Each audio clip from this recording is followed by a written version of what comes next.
Magandang hapon, kagalang-galang na guro. Kagalang-galang na pulong guro. Guro, masisipag at matyagang magulang at determinado magtatapos na mag-aaral. Lahat tayo ay may karanasan sa pag-aaral. Kasiyahan, kalungkutan, at kasabikan. Narito ako sa inyong harapan upang ibahagi ang aking karanasan sa pag-aaral mula elementarya at kolehiyo upang magbigay inspirasyon sa inyong lahat. Ako ay nagmula sa mahirap na pamilya. May 5 kapatid at pang-4 sa magkakapatid. Ang mga magulang ko ay parehong nagsumikap upang makakain kaming lahat ng ikatlo sa isang araw.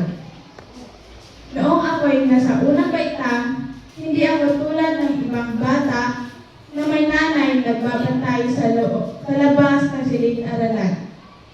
Nagsumikap akong mag-aral kahit na wala akong malapitan na ina upang humingi ng tulong.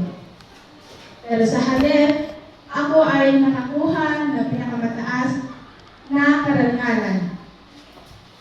Lumaki ako walang ina nagbabantay sa paaralan. Kaya madalas akong kinukutya at inaapi dahil sa maliit ako.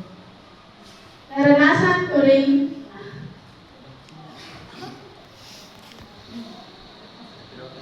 Don't cry, baby.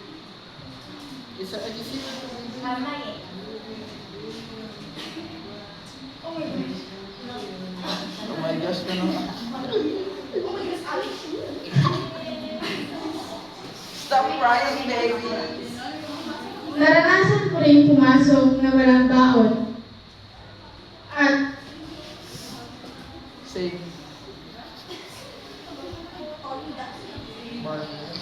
At hinabian na lamang ako ng aking kapatid na galing din sa hingi.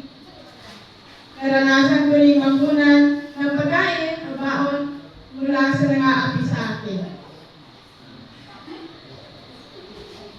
Habang ako ay unti-unting tumatanda, napagtanto ko na dahil sa hirap, ang tanging edukasyon lamang ang tamang paraan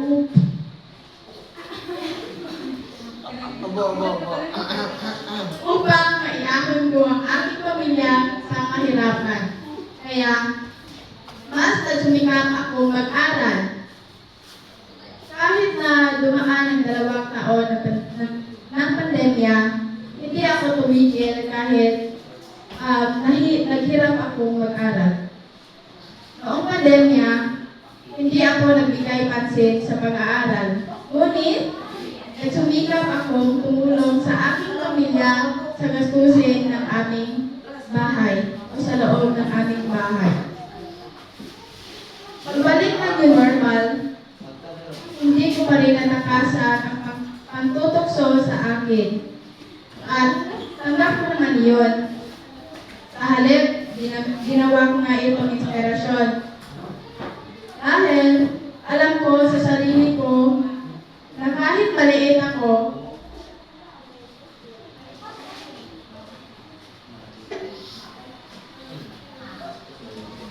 Kena, babe.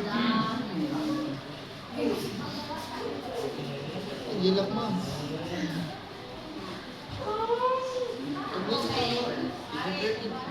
dahil alam ko sa sarili ko na kahit maliit ako, may mga bagay din akong kayang gawin. Kaya ginawa ko itong inspirasyon. Kung mahirap sa mataas na paaralan, mas mahirap sa kolehiyo. Lahat ng bagay ay maaaring maghadlang sa aking pag-aaral. Walang pinansyal, transportasyon, suporta sa pamilya, at gadget. Kaya pumasok ako bilang isang working student para mapaaral ko ang ating sarili. Nagsumikap ako maigi upang makapatapos ng pag-aaral kahit na minsan hindi na ako kumakain. Basta makapasok lang. Hindi madali ang pagbalanse ng buhay lalo na at isang working student. Kaya para akong magdadala ng bato sa bangko araw-araw dahil sa bigat na responsibilidad na dala-dala ko. Dahil sa pagod na hinaharap ko araw-araw, minsan naisipan ko na lang na sumuko.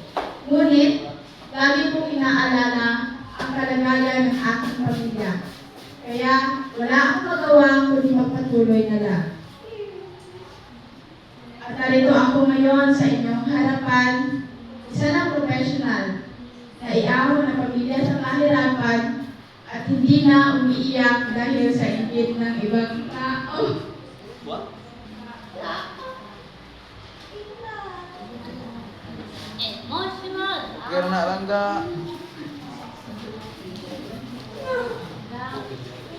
Ganun na eh. Ang batang hanggang pangarap lang ngayon, nabibili at nakukuha na lahat ng gusto. Sarap. Malayo pa, pero malayo na sa dating ako. Kaya lagi natin ilagay sa isipan natin na hindi hadlang ang kahirapan sa pag-aaral. Sa pag-aaral, ang sa data na mayroon tayo na hindi mabibili ay sipag, tiyaga, pasensya, at determinasyon.